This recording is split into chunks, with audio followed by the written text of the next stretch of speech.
Bonjour. Je suis vraiment honorée de pouvoir vous parler aujourd'hui, vu que je suis tout nouveau pour ce qui est de la pédiatrie sociale. Par conséquent, je suis venue pour vouloir explorer l'intégration de la santé publique et les soins primaires des enfants, et j'ai un financement de l'Institut de la recherche sur la santé au Canada, et j'aimerais vous remercier tous de m'avoir donné un coup de main. C'était tout un voyage pour moi. Rapidement, on m'a appris beaucoup de choses. Alors, je suis très reconnaissante d'avoir tant de mentors et tant de modèles, tant de personnes que je peux suivre également. Donc, le projet que nous avons mis en place consiste en un examen de la littérature pour les programmes de la petite enfance qui adoptent une perspective de l'équité de la santé de l'enfant. Nous avons donc terminé cet examen de la littérature. L'analyse était fort différente par rapport à d'autres examens de la littérature. Et je vous en parlerai en détail dans quelques instants. Et finalement, l'objectif de cet examen consiste à trouver des données probantes qui trouvent des théories exploratoires des réussites de programme. Et ça m'a pris un bon moment pour bien comprendre cette phrase. Je tenterai donc de vous l'expliquer dans l'acétate qui viendra. Voilà une illustration d'un mécanisme, donc des relations qui sont fonction des relations. Donc, on cherche, c'est-à-dire les résultats des méthodes de contexte, les CMO, qui sont appuyées par les données probantes dans la littérature. Donc, deux possibilités. Tout d'abord, on étudie les activités que je souligne ici en jaune et les résultats que je souligne en bleu, les relations entre les activités et les résultats. Les résultats peuvent représenter soit des échecs ou des réussites. À la différence d'autres méthodes où on s'intéresse beaucoup à ce qui n'avait pas fonctionné dans cette méthode. Et cette relation est assez élémentaire. C'est une relation de cause et effet. C'est ce que nous faisons constamment, que nous connaissons fort bien. Et ce que vous allez peut-être voir d'un modèle de logique, il y a certaines activités. Nous attendons donc à avoir certains résultats. Mais alors que cette méthode réaliste devient intéressante, nous cherchons dans les littératures pour voir pourquoi cela s'est produit. Par exemple, les mécanismes que je vous ai illustrés en rouge. Les mécanismes sous-tendent la relation de cause à effet et expliquent pourquoi le résultat est comme il est. Et ensuite, nous examinons le contexte dans son ensemble parce que certaines activités et résultats pourraient s'avérer être fort différents dépendant du contexte, dépendant du fait si certains mécanismes sont déclenchés ou activés dans le contexte. Donc, pour notre examen, nos activités consistaient en des initiatives sociales pédiatriques. Nous avons examiné des programmes cliniques qui étaient intégrés dans un milieu multidisciplinaire et qui étaient imbriqués dans les collectivités et dont l'objectif consiste à réduire l'inégalité en matière de santé. C'était un objectif parmi d'autres. La méthode met l'accent sur la possibilité de réaliser différents résultats. Il s'agissait donc des programmes de partenariat. On a essayé de rejoindre les populations cibles, donc avoir accès à l'initiative elle-même. L'initiative a conduit à un certain dépistage, identification des problèmes sociaux, médicaux et ensuite renvoi aux services médico-sociaux et donc un aiguillage plus loin à partir de cette initiative sociale pédiatrique, donc vers d'autres initiatives sociales ou médicales. Donc, voilà la relation cause-effet que nous regardions. Et j'aimerais vous parler un petit peu plus des mécanismes avant de vous expliquer les mécanismes que nous avons identifiés. En utilisant donc ces différentes méthodes réalistes dont je ne parlerai pas, nous avons identifié les mécanismes qui sont cachés. J'apprécie beaucoup le concept utilisé par un autre intervenant, donc rendre l'invisible visible. Les mécanismes sont cachés et donc libèrent cause et effet, un petit peu comme la pomme qui tombe de l'arbre. Mais c'est un mécanisme physique la pomme qui tombe, mais un mécanisme social est différent. Il s'agit des réponses cognitives émotives de l'acteur. Le mécanisme, c'est ce qui permet de déclencher le cerveau et ses fonctions de la situation, du contexte qui fait en sorte que les intervenants agissent d'une certaine manière, les participants plutôt. Et une autre façon de dire, qu'est-ce qui fait en sorte que les gens veulent réaliser un tel résultat? C'est quoi la recette secrète? Pourquoi est-ce que les gens veulent réaliser un certain résultat, c'est-à-dire de travailler en partenariat, de faire du dépistage ou de les renvoyer à notre service?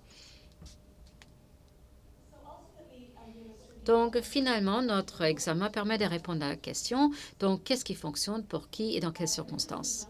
Le réalisme est assez nouveau dans notre champ d'études, mais n'a été appliqué que récemment aux sciences de la santé. Et ça prend un moment avant de comprendre cette réflexion différente, mais ce n'est pas la mer à boire, et je reviendrai sur la question, parce que beaucoup de résultats réalistes, y compris les nôtres, font en sorte qu'on permet de montrer ce qui est déjà compris de façon intuitive par beaucoup d'entre nous ici.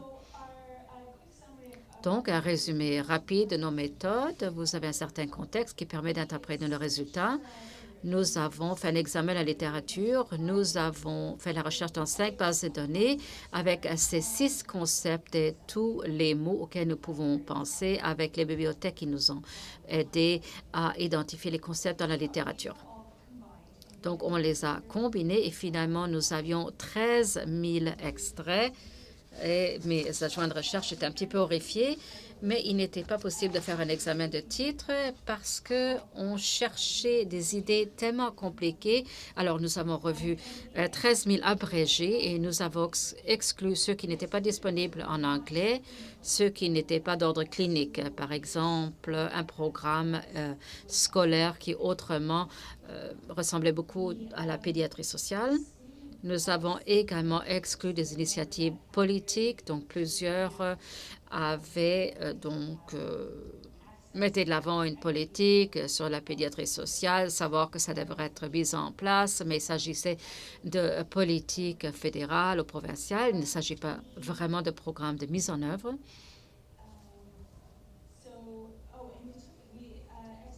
Et nous avons également exclu ceux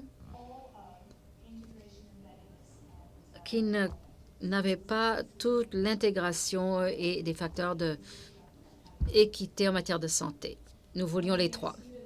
Nous avons également exclu les pays de faibles ou moyens revenus et surtout, nous avons exclu des articles qui étaient seulement descriptifs. Nous avons trouvé beaucoup de descriptions sur ce que faisaient d'autres chercheurs, mais il nous fallait des résultats.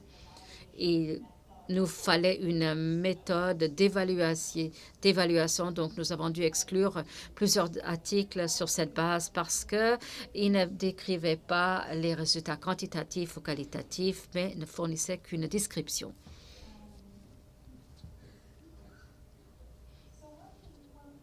Alors, encore une fois, ce n'est pas la mer à boire, mais ce que nous avons découvert, c'est que pour les partenariats, un des mécanismes qui permet aux initiatives en pédiatrie sociale de fonctionner, c'est la volonté de tous les partenaires de partager leur statut et le pouvoir.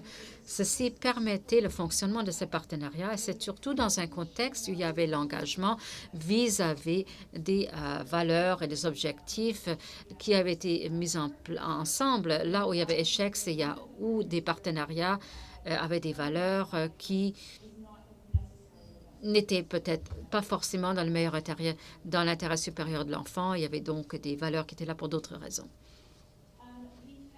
Nous avons également établi qu'un autre mécanisme, c'était la confiance. Dans ce cas-ci, c'était la confiance des familles ou des enfants vis-à-vis de leurs prestataires de soins ou donc n'importe quel prestataire de soins social pédiatrique et en travaillant avec les populations vulnérables. Cette confiance seulement n'était pas forcément créée avec le prestataire lui-même, mais c'était fait par plusieurs relations, donc avec d'autres personnes dans leur communauté, des personnes auxquelles on fait confiance. Donc parfois, ces personnes de liaison, si vous voulez, c'était des personnes qui avaient une relation pair à pair avec les communautés vulnérables et qui donc pouvaient établir ce lien avec les prestataires de soins.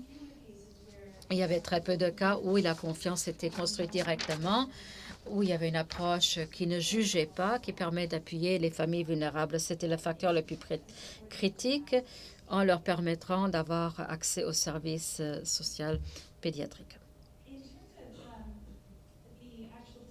Pour ce qui est de la prestation des services, augmenter le niveau de confort des prestataires et leur confiance vis-à-vis de leur dépistage pour ce qui est des problématiques sociaux, de les renvoyer à des services sociaux, était un mécanisme fort important. Les personnes devaient se sentir à l'aise pour exécuter ce qu'on leur demandait de faire. Et dans beaucoup de cas, ils avaient besoin d'un appui de l'organisme. À titre d'exemple, plusieurs des mémoires s'étaient faits dans les cliniques ou parmi les résidents. Les résidents avaient besoin de beaucoup de formation, beaucoup d'appui de la part de l'institution pour se sentir suffisamment à l'aise pour porter un diagnostic social et pour renvoyer à des services sociaux et qui faisaient partie de la clinique. C'était donc un mécanisme important, c'est-à-dire pour s'assurer qu'il y ait aiguillage vers d'autres services. Et finalement, pour permettre aux enfants et familles vulnérables de faire le suivi sur les services et avoir accès à ces services et pour se servir des services qui leur étaient disponibles, beaucoup de stratégies habilitantes se sont avérées comme étant efficaces. Finalement, on augmentait l'autonomie de ces familles vulnérables. Donc, les familles devaient se sentir qu'elles avaient un certain contrôle, qu'elles voulaient améliorer leur santé, qu'elles avaient la volonté de participer à leurs soins de santé. Et dans certains cas, il y avait des familles qui étaient arrivées au début du programme, avaient très peu d'habilité et n'étaient pas forcément motivées. Alors, bien qu'on ait à plusieurs reprises parlé de motivation, mais elles n'étaient pas motivées pour faire le suivi. Mais dans le cadre de notre analyse, on disait que ce n'était pas vraiment la motivation de faire le suivi, mais c'était plutôt une question d'autonomie sur soi-même plutôt que des facteurs externes. Donc, les discussions étaient très intéressantes au sein de notre équipe de recherche. Nous avons essayé de trouver la meilleure description possible du mécanisme. Et dans ce cas-ci, je crois que cette autonomie, donc pouvoir se fier sur moi-même, fonctionnait mieux que la perspective de motivation. Donc, du point de vue universitaire, voilà à quoi ressemblent nos résultats. Je ne les passerai pas tous en revue. Comme j'ai déjà mentionné, ce n'est pas extrêmement difficile pour nous ici dans la salle, mais je crois qu'il y a des idées importantes que nous pouvons tirer de cela pour ceux qui ne comprennent pas très bien en quoi consiste la pédiatrie sociale et ce qu'elle tente de réaliser. Il est important également de comprendre que la méthode réaliste telle qu'elle a été fondée, a comme objectif de permettre aux preneurs de décision de mieux comprendre l'intervention. Elle offre donc une compréhension pratique aux intervenants d'une intervention complexe en combinant la théorie et de fournir une compréhension théorique de l'intervention, tout basé sur les données probantes. Mais elle ne vous indique pas comment procéder, ni quoi faire, mais elle permet d'alimenter. Donc, la méthode vous indique comment procéder, mais elle explique comment peut-être, elle ne vous dit pas quoi faire, mais comment peut-être procéder pour que l'intervention soit mieux réussie. Donc, même si nous avons commencé avec 13 000 abrégés, aujourd'hui, je vous ai parlé de 7 programmes qui ont été décrits dans environ 18 articles qui avaient répondu à nos critères d'inclusion, donc le plus important, les résultats.